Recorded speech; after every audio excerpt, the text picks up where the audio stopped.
할렐루야. 오늘도 이 새벽 기도의 자리에 오신 성도님들을 주님의 이름으로 환영하고 축복합니다. 사순절 9째 날입니다. 오늘도 경건과 절제의 훈련을 통해서 예수님을 닮아가시려는 여러분께 성령의 놀라운 축복이 있기를 주의 이름으로 간절히 축원합니다. 브라이언 트레이시라는 세계적으로 유명한 성공학 강연자가 있습니다. 이분이 얼마나 유명한 분인지 한 번 강연하는데 강연료가 무려 우리나라 돈으로 8억이라는 어마어마한 몸값을 지닌 분입니다. 이분 강연이 항상 이렇게 시작합니다. 오늘 제가 여러분의 소득을 어떻게 2배로 만들 수 있는지 알려드리겠습니다. 한번 시도해 보시겠습니까? 라는 말로 강연을 시작합니다. 그런데 강연을 들어보면 특별한 내용은 없습니다. 불평하지 않고 긍정적으로 생활하라, 명확한 미래를 꿈꾸고 성공한 많은 이들에게 가서 조언을 구하라, 그리고 실패를 두려워하지 말라. 그런데 이분 강연에서 마지막 대목이 좀 인상적입니다. 이 강연을 듣고 있는 사람은 상위 10%의 사람들입니다. 제가 어떻게 아냐고요? 저는 20년 넘게 이 강의를 했습니다. 늘 배우려는 자세를 가진 상위 10%의 사람들만이 시간과 에너지를 들여서 이런 강연을 찾아 듣습니다. 여러분은 이미 상위 10%입니다. 그러니 여러분은 결심만 하면 뭐든 이룰 수 있습니다. 이 말로 이분은 강의를 끝맺습니다. 이 새벽 기도의 자리에 오신 분들은 상위 10%를 넘어서 신앙 안에서 이미 상위 1%를 향해 가는 분들일 것입니다. 이 새벽에 시간과 에너지를 들여서 말씀의 자리, 기도의 자리를 직접 찾아오신 분들입니다. 브라이언 트레이시의 말처럼 우리는 결심만 한다면 무엇이든지 이룰 수 있을 것입니다. 세상 사람들도 그러하는데 이 새벽 기도하는 자들에게는 하나님께서 반드시 능력을 주셔서 내게 능력 주시는 자 안에서 내가 모든 것을 할 수 있나이다 라는 사도 바울의 고백이 우리의 고백 되게 하실 줄로 믿습니다. 오늘 말씀의 제목은 그들을 두려워하지 말라입니다. 그들을 두려워하지 말라. 오늘 본문은 마태복음 10장 전체를 봐야 하는데 예수님께서 12명의 사도를 택하시고 그들을 축복하시고 격려하시며 세상 속에서 어떻게 복음을 전해야 되는지 알려주시는 말씀 중에 일부입니다. 이전까지 제자들은 예수님을 그냥 따라만 가면 되는 인생들이었습니다. 예수님께서 모든 일을 도맡아 하셨습니다. 하나님 나라의 말씀을 선포하셨고 병자들을 고치셨고 귀신들을 내쫓으셨고 낙심한 영혼들을 일으켜 세워주셨습니다. 또 바리새인과 서기관들과 맞서시며 예수님께서 홀로 다 감당하셨습니다. 그런 제자들이 하는 일은 예수님을 수행하는 일 정도뿐이었습니다. 그런데 이제 예수님께서 제자들을 세상 가운데로 보내기로 하십니다.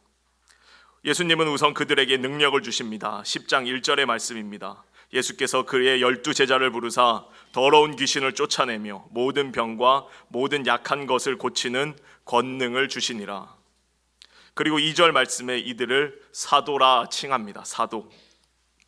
사도라는 말은 헬라어로 아포스톨로스라는 말인데 보냄을 받은 사람이라는 뜻입니다.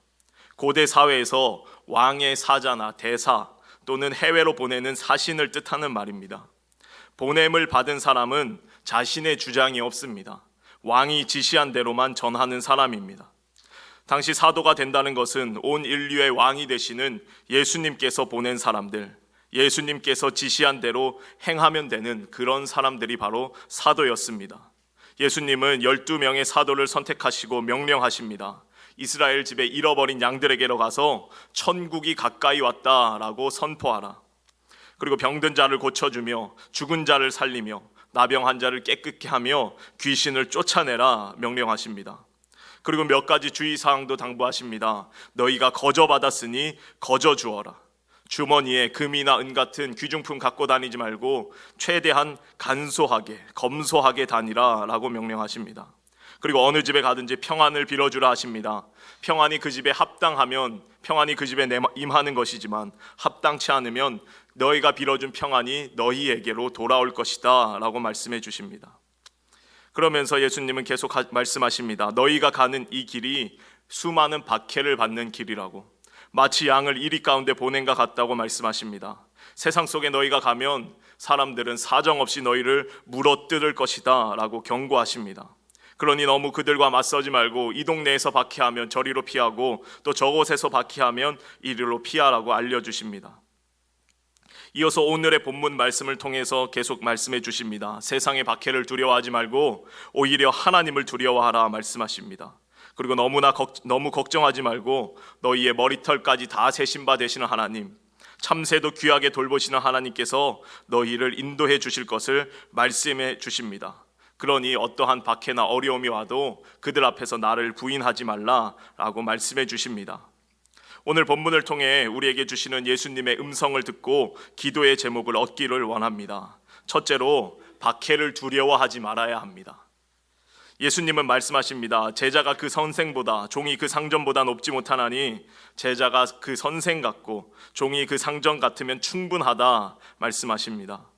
우리가 함께 부른 찬양의 고백처럼 우리의 모든 서원, 기도의 제목이 궁극적으로는 예수님을 닮아가는 데 있기를 주의 이름으로 간절히 축원합니다. 이어서 말씀하십니다. 집 주인을 바알세불이라 하였거든 하물며 그 집 사람들이랴. 이 말의 뜻은 사람들이 나를 바알세불이라 부르는데 나와 함께 다니는 너희에게도 그렇게 말하지 않겠느냐라는 뜻입니다. 이 바알세불은 직역하면 파리의 왕, 파리대왕이라 번역할 수 있습니다. 마태복음 12장을 보면 예수님께서 한창 귀신 들린 자들을 고치고 계실 때 바리새인들이 와서 예수님을 말할 때 바알세불의 힘을 빌리지 않고는 귀신을 내쫓을 수 없다라고 말하고 있습니다. 바리새인들은 예수님에 대하여 그리고 그의 제자들에 대하여 일부러 악의적인 소문을 내고 다니는 것입니다. 귀신들과 한패라고, 귀신의 힘을 빌려서 귀신을 쫓아내고 병을 고친다라고 음해하면서 거짓 소문을 드러내고 있었습니다. 구약 시대 때부터 이 바알세불은 질병을 관장하는 우상이었습니다. 당시의 모든 질병은 파리나 또는 다른 날 것들이 가져다 준다고 생각했습니다. 그래서 이 바알세불, 그의 이름이 파리의 왕, 파리대왕인데 그것이 질병의 우상으로 여겨졌습니다. 구약 성경에는 바알세붑으로 표현됩니다. 열왕기하 1장을 보면 당시 북이스라엘의 패역한 왕이었던 아하시아가 병에 걸린 장면이 나옵니다. 이 아하시아가 신하를 시켜서 이 바알세붑 신전에 가서 한번 물어보라고 합니다. 내가 지금 병에 걸렸는데 이 병이 과연 죽을 병인지 아니면 살 수 있는지 바알세붑을 섬기는 신전에 가서 한번 물어보라고 신하들을 시킵니다. 그 신하들이 그곳으로 가던 중에 하나님의 사람 엘리야를 만납니다. 엘리야가 그들에게 한마디 던집니다. 이스라엘에 하나님이 없어서 내가 바알세붑에게 가서 물어보느냐? 내가 올라간 침상에서 내려오지 못할지라 내가 반드시 죽으리라 라고 말해 주십니다. 우리의 생사하복을 주관하시는 분, 육신의 질병을 고치고 회복시키는 분은 살아계신 하나님 한 분이신 줄로 믿습니다. 당시 예수님과 제자들을 대적하는 이 바리새인들은 예수님을 바알세불이라 하고 파리대왕이라 부르고 또 자연스럽게 그와 함께 다니는 제자들, 파리의 왕, 파리대왕과 함께 다니는 사람들이니 파리 같은 존재라고 박해한 것입니다. 그래서 예수님 말씀하십니다. 그런즉 그들을 두려워하지 말라. 감추인 것이 드러나지 않을 것이 없고 숨은 것이 알려지지 않을 것이 없느니라. 그들이 아무리 진리를 감추려 하고 숨기려 하고 또 우리를 박해하고 음해하고 거짓 소문을 퍼뜨린다고 해도 결국 진리는 만천하에 드러날 것임을 알려주십니다. 이어서 몸은 죽여도 영혼은 죽이지 못하는 자들을 두려워하지 말고 오직 몸과 영혼을 능히 지옥에 멸하실 수 있는 이를 두려워하라 말씀하십니다. 우리를 박해하는 이들, 그들이 육신을 힘들게 할지는 모르지만 우리의 영혼까지는 죽일 수 없다. 그러니 우리의 영혼까지 주관하시는 하나님을 두려워함으로 세상의 두려움을 이겨내라 말씀해 주십니다. 예수님은 이미 산상설교의 팔복의 말씀을 통해서 하나님 나라를 위하여 박해받는 자들이 오히려 복이 있다라고 선포해 주셨습니다. 마태복음 5장 10절 이하입니다. 의를 위하여 박해를 받는 자는 복이 있나니 천국이 그들의 것임이라. 나로 말미암아 너희를 욕하고 박해하고 거짓으로 너희를 거슬러 모든 악한 말을 할 때에는 너희에게 복이 있나니 기뻐하고 즐거워하라. 하늘에서 너희의 상이 큼이라. 너희 전에 있던 선지자들도 이같이 박해하였느니라. 사랑하는 성도 여러분, 우리가 예수님 때문에 박해를 당하고 음해를 당하고 거짓 소문에 때때로 어려움 당할 수도 있습니다. 그러나 오히려 그때에 우리에게 복이 임하는 줄로 믿습니다. 기뻐하고 즐거워하시기 바랍니다. 왜냐하면 하늘의 상급이 크기 때문입니다. 세상의 박해를 두려워하지 마시고 말씀으로 승리하는 저와 여러분의 삶이 되시길 주의 이름으로 간절히 축원합니다. 둘째로, 두려워하지 말라는 것은 주님의 명령입니다. 엊그제의 말씀에서도 안심하라, 나니 두려워하지 말라라는 예수님의 음성을 우리가 매일마다 들어야 한다고 했습니다. 성경에 이 두려워하지 말라라는 말씀이 366회나 나올 정도로 많이 반복하고 있기에 우리는 매일마다 365일 두려워하지 말아야 한다고 했습니다. 그런데 가만 보니 이 말씀은 단순한 위로나 권면이 아니라 주님의 명령이었습니다. 예수님의 명령입니다. 두려워하지 말라. 사도들은 보내신 분의 말씀에 오직 명령에 순종으로 복종으로 응답해야 합니다. 예수님은 두려워하지 말라라고 명령하셨기에 보냄 받은 자들은 그 명령에 순종해야 합니다. 왜냐하면 하나님이 그들을 보호하고 있기 때문입니다. 너희들은 하나님의 특별한 보호를 받고 있음을 예수님께서 알려주십니다. 29절의 말씀, 참새 2마리가 한 아사리온에 팔리지 않느냐?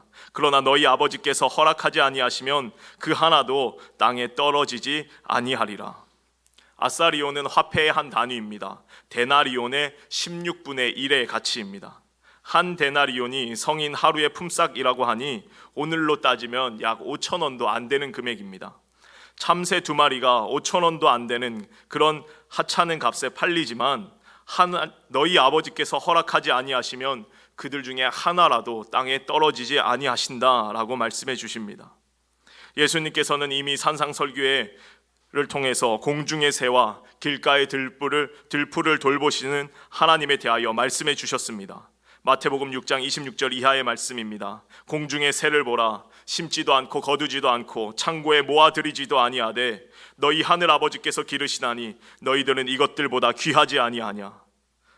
너희가 어찌 의복을 위하여 염려하느냐? 들의 백합화가 어떻게 자라는가 생각하여 보라. 수고도 아니하고 길쌈도 아니하느니라. 그러나 내가 너희에게 말하노니 솔로몬의 모든 영광으로도 입은 것이 이 꽃 하나만 갖지 못하였느니라. 오늘 있다가 내일 아궁이에 던져지는 들풀도 하나님이 이렇게 입히시거든 하물며 너희일까 보냐? 믿음이 작은 자들아.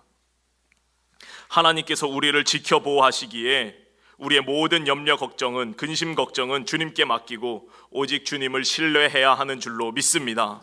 여호수아 1장 9절입니다. 강하고 담대하라. 두려워하지 말며 놀라지 말라. 내가 어디로 가든지 내 하나님 여호와가 너와 함께 하시느니라. 두려워하지 말라는 예수님의 명령에 순종하면서 우리와 함께 하시는 하나님을 붙잡고 강하고 담대하게 살아가시는 우리의 삶이 되시길 주의 이름으로 간절히 축원합니다. 끝으로 주님께서 나보다 나를 더 잘 아십니다. 주님께서 나보다 나를 더 잘 아십니다. 예수님의 말씀에서 중요한 대목이 너희 아버지라는 표현입니다. 예수님만이 하나님의 아들이 아니라 그를 따르는 제자들도, 우리 모두도 하나님의 아들이요 하나님의 딸인 줄로 믿습니다. 요한복음은 말합니다. 영접하는 자 곧 그의 이름을 믿는 자들에게는 하나님의 자녀가 되는 권세를 주셨습니다. 예수님은 제자들에게 하나님께서 너희의 아버지가 되어주심을 선포하십니다. 우주 만물을 창조하신 전능하신 하나님께서 우리의 아버지가 되시는 줄로 믿습니다. 그분은 우리의 머리털까지 다 세신 바 되신 분이십니다. 나보다, 내가 모르는 나에 대하여 나보다 나를 더 잘 아시는 분, 그분이 하나님이십니다. 혹시 자신의 머리카락이 몇 개인지 다 세시는 분이 있으십니까? 보통 성인의 머리카락이 10만 개 정도라고 하고 수치 많은 분들은 12만 개, 좀 적은 분들은 8만 개 정도라고 합니다. 하루에도 수백 개씩 빠지고 또 생겨나는 것이 우리의 머리카락입니다. 하나님은, 우리의 아버지 되시는 하나님은 그것까지도 다 세신 바 되신 분입니다. 나에 대하여 내가 모르는 것조차도 하나님은 다 알고 계신 분이십니다. 우리 시대의 위대한 지성인 중에 한 분이신 이어령이라는 교수님이 있습니다. 초대 문화부 장관을 지낸 분이신데 그분이 지성에서 영성으로 라는 책을 통해 무신론자에서 기독교인으로 개종한 이야기, 회심한 이야기를 써놓았습니다. 그분이 회심하게 된 중요한 이유는 사랑하는 딸을 위함이었습니다. 이어령 교수의 딸 이민아 씨는 지금은 고인이 되셨는데 53년의 짧은 인생을 살아가면서 엄청난 고난과 아픔을 겪었습니다. 그 이민아 씨는 이화여대 영문과를 3년 만에 조기 졸업하고 죽도록 사랑해서 결혼한 남자와 미국으로 함께 도미하게 됩니다.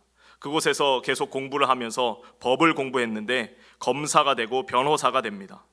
죽기 몇 해 전에는 목사 안수를 받고 선교 생활을 하다가 주님의 품으로 가게 됩니다. 그런데 이 이민아 씨의 인생은 굉장히 많은 아픔들이 있었습니다. 그 죽도록 사랑해서 결혼한 남자와 이혼을 하게 됩니다. 그리고 암 선고를 받습니다. 첫째 남편에게서 낳은 큰아들은 25살 꽃다운 나이에 돌연사를 하게 됩니다. 두 번째 남편에게서 낳은 아이는 5살에 특수자폐 판정을 받게 됩니다. 그리고는 실명의 위기, 눈의 시력이 완전히 사라질 위기까지 닥칩니다. 마지막 인생의 후반부에는 암투병을 하며 결국 암으로 인해 세상을 떠나게 됩니다. 이런 고난을 겪고 있는 딸을 보는 아버지 이어령 교수의 마음은 언제나 편할 리가 없었습니다. 그는 무신론자로서 평생을 살아왔는데 아픔 가운데 있는 딸, 특별히 고난 중에 있는 딸에게 육신의 아버지가 해줄 수 있는 것이 아무것도 없음을 깨닫습니다. 자기는 모든 것을 갖고 있는데, 돈도 많고 명예도 있고 권력도 있고 모든 것을 갖추고 있는데 내 사랑하는 딸을 위해서 해줄 수 있는 것이 아무것도 없음을 깨닫습니다. 오히려 내 딸이 믿고 있는 하늘 아버지, 그분께서 내 딸에게 훨씬 더 많은 사랑을 주고 있고 내가 주지 못하는 위로와 평안을 주고 있음에 놀라게 됩니다. 그래서 이여령 교수는 반신반의하면서 어느 무신론자의 기도라는 시를 씁니다. 어느 무신론자의 기도. 좀 긴 글인데 제가 읽어보겠습니다. 하나님, 당신의 제단에 꽃 한 송이 바친 적 없으니 절 기억하지 못하실 것입니다. 그러나 하나님, 모든 사람이 잠든 깊은 밤에는 당신의 낮은 숨소리를 듣습니다. 그리고 너무 적적할 때 아주 가끔 당신 앞에 무릎을 꿇고 기도를 드립니다. 하나님, 어떻게 저 많은 별들을 만드셨습니까? 그리고 처음 바다에 물고기들을 놓아 헤엄치게 하셨을 때 저 은빛 날개를 만들어 새들이 일제히 날아오를 때 하나님도 손뼉을 치셨습니까? 아, 정말로 하나님, 빛이 있어라 하시니 거기 빛이 있더이까? 사람들은 지금 시를 쓰기 위해서 발톱처럼 무딘 가슴을 찢고 코피처럼 진한 눈물을 흘리고 있나이다. 모래할 만한 별이라도 좋으니 제 손으로 만들 수 있는 힘을 주소서. 아닙니다. 하늘의 별이 아니라 깜깜한 가슴 속 밤하늘에 떠다닐 반딧불만한 한 빛 한 점이면 족합니다. 조금 더 가까이 가도 되겠습니까? 당신의 발끝을 가린 성스러운 옷자락을 때 묻은 손으로 조금 만져봐도 되겠습니까?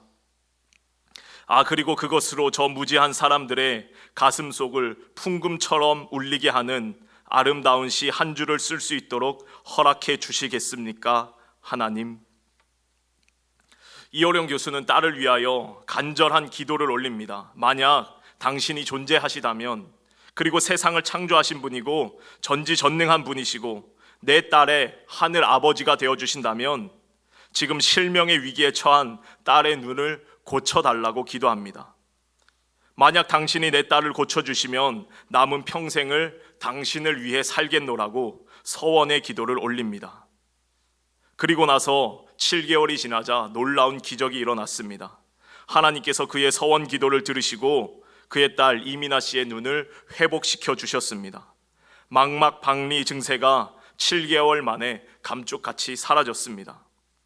이어령 교수는 깊이 깨닫습니다. 내가 가진 지식이라는 것이, 내가 가진 부와 명예, 권력, 이 모든 것이 하나님 앞에서는 너무나 보잘것없는 것임을 깨닫게 됩니다. 그리고 나보다 내 딸을 더 잘 아시는 하나님, 나보다 내 딸을 더 사랑하시는 하나님, 하늘의 아버지께서 나를 돌아보시고 내 딸을 돌아보심을 체험했습니다. 사랑하는 성도 여러분, 나보다 나를 더 잘 아시는 분이 우리 하나님이신 줄로 믿습니다.